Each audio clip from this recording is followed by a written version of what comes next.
Assalamualaikum warahmatullahi wabarakatuh. Kami dari ahli kumpulan 6 yang terdiri daripada 4 orang, iaitu Wan Alia Natasha binti Mazlan, Maria Arisa binti Baharudin, Nuri Izzati binti Yusri, Nur Izzatul Akmal binti Muhammad Rohim. Hari ini kami akan membentangkan tentang My Name is Khan, pengaruh pluralisme agama dalam kehidupan masyarakat.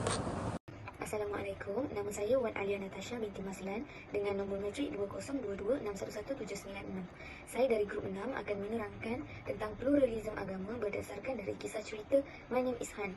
Pertama sekali, apa itu pluralisme? Pluralisme ini bermaksud kewujudan kepelbagaian agama dan masing-masing mendakwa terhadap kebenarannya. Pluralisme juga menyamakan semua agama dalam erti kata lain, iaitu tidak ada agama yang khusus menjadi sumber kebenaran. Kita sebagai Muslim juga tidak boleh menerima kebenaran dari agama lain, sedangkan hanya agama Islam sahaja yang diiktiraf dan benar di sisi Allah Subhanahu Wa Taala. Seterusnya, bagi sejarah pluralisme di Malaysia bermula dari gerakan liberalisme Indonesia, iaitu sikap kebebasan, keterbukaan yang melebihi dari syariat Islam. Pluralisme juga tercetus disebabkan senario pertumpahan darah yang berlaku kerana masing-masing berlumba mendakwa kebenaran agama masing-masing.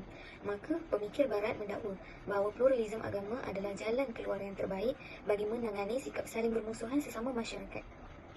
Selain itu, saya juga akan menerangkan beberapa ciri-ciri pluralisme agama dan contoh yang boleh saya ambil dari cerita My Name is Khan. Ciri pluralisme yang pertama iaitu konsep keamanan sejagat tanpa perbezaan anutan agama. Sebagai contoh, terdapat dialog yang menganggap bahawa semua agama adalah sama dan yang membezakan hanya kebaikan dan kejahatan. Maka ciri ini dianggap sebagai satu jalan keluar dalam menangani sikap saling bermusuhan antara dua agama. Ciri pluralisme yang kedua adalah perkahwinan campur yang merosakkan akidah masyarakat Muslim. Di dalam Islam, perkahwinan campur hanya dibolehkan dengan pasangan yang beragama Islam sahaja dan haram jika berlainan agama. Sebagai contoh, sikap Khan iaitu seorang Muslim yang berkeras untuk menikahi Mandira iaitu seorang ibu tunggal yang menganut agama Hindu. Hal ini kerana dia berpendapat bahawa semua agama adalah sama dan yang membezakan hanyalah kebaikan dan kejahatan seperti yang diperkatakan oleh Ibu Khan. Ciri pluralisme yang ketiga adalah apabila kita mencemarkan kesucian agama kita sendiri. Sebagai Muslim, haruslah kita menjaga batasan kita dalam mengikuti setiap adat dari agama lain dan menjaga keistimewaan agama Islam. Sebagai contoh, Khan yang menghadiri upacara gereja serta turut berdoa dengan cara mereka. Contoh yang seterusnya, Khan dan Mandira yang bersemayang dengan cara agama masing-masing, iaitu Khan di atas sejadah manakala Mandira dengan lilin dan tokong berhala. Assalamualaikum warahmatullahi wabarakatuh.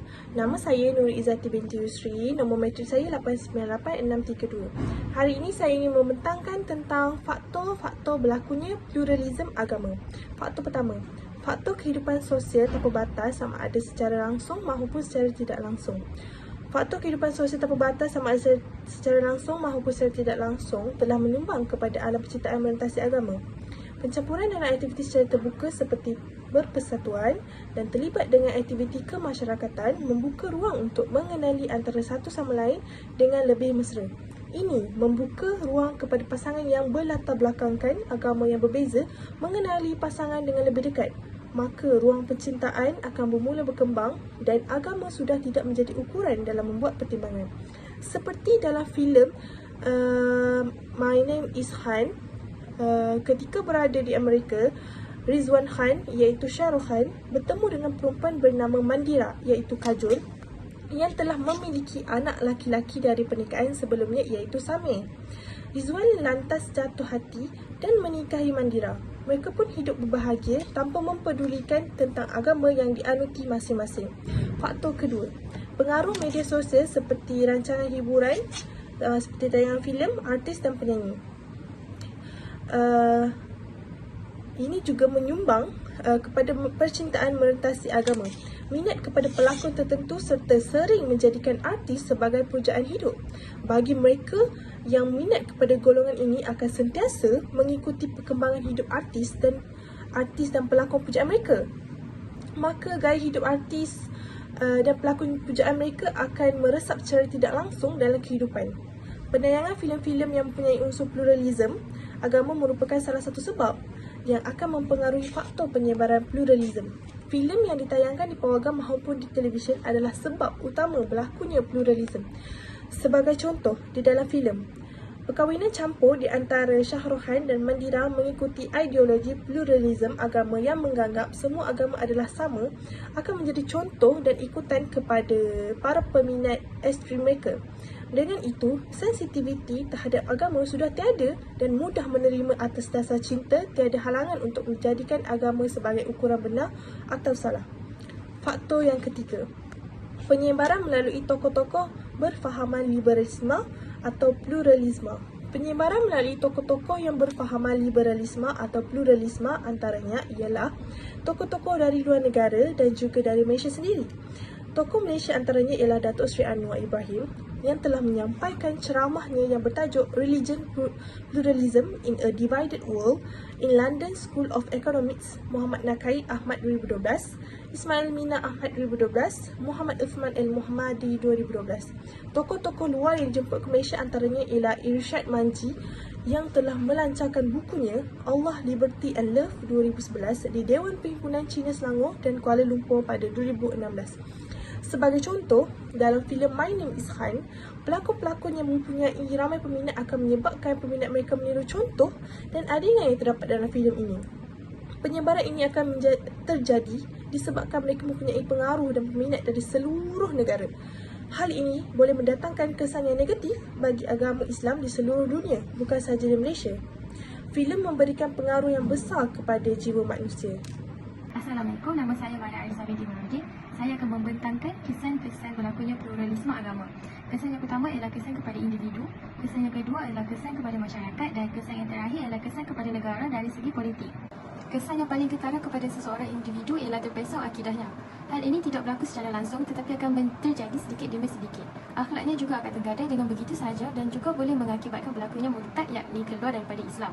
Terdapat segelintir umat Islam di Malaysia yang telah murtad akibat fahaman pluralisme dan liberalisme yang semakin berleluasa. Sebagai contoh, kes Nur Aisyah Buhari dan Azli Najjar ataupun Dina Najjar yang telah menarik perhatian umum. Mereka telah pun keluar daripada Islam atas sebab yang sama, iaitu untuk berkahwin dengan pasangan yang bukan Islam. Malaysia merupakan sebuah negara yang kaya dengan agama, bangsa, adat dan budaya. Terdapat lebih daripada 3 jenis agama yang ada di Malaysia kerana adanya pelbagai kaum. Walau bagaimanapun, fahaman pluralisme ini banyak berlaku di kalangan umat Islam. Fahaman ini boleh mewujudkan konflik antara umat Islam. Sebagai contoh, fahaman yang berbeza boleh menggugat keharmonian masyarakat. Hal ini kerana apabila seseorang Muslim itu mengamalkan dan memahami konsep pluralisme, ia akan secara langsung membahagikan antara mereka yang mengikut fahaman sunnah dan Al-Quran dengan mereka yang mengagungkan fahaman pluralisme ini. Ia juga akan mewujudkan masyarakat yang berpuak-puak. Hal ini tidak boleh dipandang remeh kerana ia pasti akan menyebabkan pergaduhan, perbalahan dan perselisihan faham di antara mereka. Hal ini juga akan menyebabkan umat Islam tidak dapat hidup dengan harmoni dan bersatu padu. Selain itu, perpecahan dan perbelahan ini antara masyarakat boleh menjadi faktor kemunduran umat Islam. Fahaman pluralisme juga boleh memberi kesan kepada negara dari segi politik dan sosiopolitik orang Islam. Ia terbukti apabila umat Islam di Malaysia tidak lagi sensitif dan peduli terhadap ajaran agama Islam, di mana jati diri dan akidah dapat disyairkan melalui fahaman ini. Secara tidak langsung, kepercayaan beragama sebagai salah satu benteng paling kukuh bagi formula sosiopolitik di Malaysia juga akan mudah dirobohkan. Selain itu, ia juga boleh menyebabkan berlakunya pergaduhan di antara mereka yang menyokong parti yang berlainan. Sebagai contoh, individu A menyokong parti yang lebih ke arah liberalisme dan pluralisme, manakala individu B menyokong parti yang berlandaskan sunnah wal jamaah. Hal ini akan menyebabkan perselisihan faham dan boleh mengakibatkan pentubahan darah akibat rasa tidak puas hati. Walau bagaimanapun, melihat kepada masyarakat kini, fahaman pluralisme pasti akan membawa kepada perpecahan dan perbezaan pandangan. Mereka akan berada di dalam kelompok masing-masing untuk memperjuangkan hak mereka. Kembincangan ini akan menyebabkan berlakunya konflik kepada negara kita. Seterusnya adalah langkah-langkah yang boleh diambil untuk individu, masyarakat dan kerajaan dalam mengurangkan masalah pluralisme. Yang pertama, individu tersebut perlulah mendalami ilmu agama Islam. Sebagaimana yang kita tahu, Al-Quran adalah pembimbing kita semasa kita hidup, dan jika kita memahami Al-Quran tersebut, kita akan mengetahui bahawa pluralisme adalah salah satu perkara yang dilarang, dan itu akan menyebabkan individu tersebut akan tidak melakukan perkara tersebut, dan ini akan mengurangkan masalah pluralisme di negara kita. Selain itu, masyarakat juga boleh melakukan kempen di seluruh kampung atau sekolah untuk menyedarkan masyarakat tersebut mengenai penyalah melakukan pluralism. Sebagai contoh, apabila individu atau masyarakat mengetahui pluralism adalah salah satu yang tidak boleh dilakukan di dalam agama Islam, mereka akan menjauhi perkara tersebut dengan tidak melakukannya. Dan akhir sekali, langkah-langkah yang kerajaan boleh ambil ialah kerajaan boleh mengenakan tindakan undang-undang kepada penyebaran mengenai pluralism di negara kita. Hal ini akan menyebabkan info-info mengenai pluralism akan dikurangkan di dalam sosial media. Seterusnya, media sosial adalah salah satu laman sesawan yang digunakan individu atau pengaruh untuk menyebarkan info-info mengenai pluralism. Jadi terdapat 3 langkah-langkah yang boleh dilakukan oleh individu atau masyarakat maupun kerajaan bagi mengurangkan masalah tersebut. Langkah pertama adalah kerajaan perlulah menyekat segala info yang mengenai pluralism di dalam media sosial. Hal ini kerana pada masa kini banyak fahaman pluralism yang tidak ditapis maupun di televisyen atau media sosial. Sebagai contoh, seperti cerita yang dikeluarkan yang bertajuk My Name is Han yang berkait rapat dengan fahaman pluralism. Selain itu, kerajaan juga boleh mengenakan denda yang tinggi kepada orang yang menyebarkan info mengenai pluralism. Hal ini kerana jika seseorang tersebut mempunyai atau mempengaruhi banyak media sosial, ini akan menyebabkan ramai agama akan terpengaruh dengan budaya pluralism yang menyebabkan mereka mengikuti fahaman tersebut. Jadi, bagi mengelakkan mereka mengikuti fahaman tersebut, kerajaan perlulah mengenakan denda yang tinggi kepada penyebar info-info mengenai pluralism itu. Akhir sekali, langkah yang kita dapat lakukan bagi mengatasi budaya pluralism ialah dengan cara individu yang mengetahui tentang penyebaran pluralism tersebut hendaklah bertanggungjawab untuk membuat aduan kepada pihak-pihak tertentu. Hal ini kerana jika dibiarkan info tersebut berleluasa, ini menyebabkan ramai masyarakat atau individu yang akan mengikuti fahaman tersebut. Akhir sekali, mengenai langkah-langkah yang boleh diambil untuk mengurangkan pluralism di dalam negara kita melalui penyebaran rakan sebaya ialah pertama, kita perlulah menasihati rakan kita bahawa fahaman pluralism adalah perkara yang salah. Hal ini kerana fahaman pluralism adalah budaya yang mempunyai dua agama dalam satu masa. Jadi, perkara ini salah dalam kebanyakan agama. Sebagai contoh, jika seseorang rakan kita menyebarkan fahaman pluralism tersebut, kita bolehlah memberikan pengetahuan kepada dia sedikit sebanyak mengenai info yang perlu mereka tahu akibat apabila menyebarkan pluralism di negara kita. Seterusnya, kita juga boleh mengatasi masalah pluralism di negara kita adalah dengan cara mengelakkan pembimbing rakan sebaya kita daripada berkahwin dengan berlainan agama tanpa menukarkan agamanya kepada agama Islam. Hal ini kerana jika ini berlaku di dalam negara Malaysia, ini akan menyukarkan pihak berkuasa untuk menentukan agama seseorang bayi yang baru lahir. Itu sama ada agama Islam maupun Hindu sebagai contoh. Selepas rakan kita berkahwin dan melahirkan anak, semasa dalam proses membuat sijil lahir anak tersebut, pihak berkuasa tidak dapat menentukan agama bayi tersebut disebabkan masalah pluralism itu sendiri. Akhir sekali, kita boleh menasihatkan rakan sebaya kita untuk berjumpa dengan pihak kaunseling bagi mengurangkan masalah pluralism di negara kita.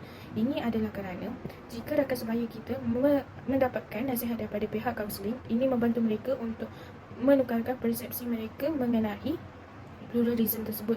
Sebagai contoh, pada mulanya rakan sebaya kita suka mendalami pengetahuan tentang budaya pluralism, tetapi selepas mendapatkan kaunseling daripada pihak kaunseling, mereka menukarkan persepsi mereka kepada yang lebih sewajarnya dan mereka akan mula menjauhkan diri daripada fahaman pluralism tersebut.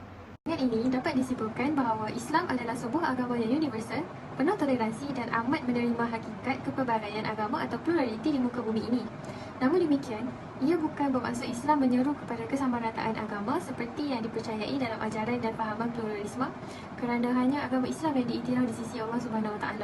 Walau bagaimanapun, pluralisme ini boleh dikatakan seperti suatu fahaman moden dari imej Islam yang datang secara halus.